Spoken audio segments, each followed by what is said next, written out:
Бұл бүгінгі соцсеттер, қолымыздағы уюлдук телефондор чочун эркек менен чочун аялдарды жакындатты. Жаш кыздар менен жаш жигиттерди жакындатты. Адам сүрөтүндө болгон айвандарды көбөйттү.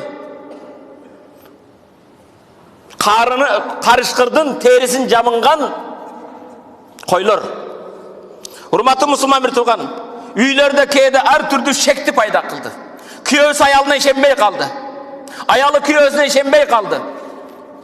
Ошол уюлдук телефон же соцсеттердин кесепетинен келе берсе, кала берсе, кээ бир үй бүлөлөрдө ажырашуу, талактын себеби бир балдарды тирүү жетим кылып, үй бүлөнүн бузулуусуна ушул уюлдук телефондун кесепети алып келип жатат. Урматтуу мусулман бир тууганым, кээ бир жаштарды, кээ бир жаш жигит кыздарды эң Аллах Таала тыюу салган арам иштерге алып барып жатат. Пайгамбар саллаллаху алейхи ва саллям өзүнүн хадисинде мындай дейт. Бул хадисти угудан мурда бир пайгамбарга салават.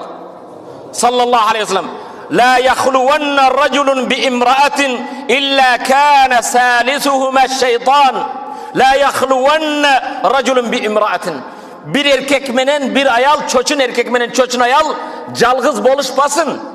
Bir gana bölmöde emес, жалгыз уюлдук телефон аркылуу соцсеттерде илля кана, эгер жалгыз болуп калса, илля кана салихумус шайтан, алардын үчүнчүсү шайтан болот дейт. Илля кана салисухума шайтан. Эки жалгыз баарлашып жаткан кезде, эки жалгыз соцсет аркылуу байланышканда, экөө бирине жыртаңдап жаткан кезде үчүнчүсү ким экен? Шайтан болот дейт. Имам Тирмизи риваят кылган сахih хадис.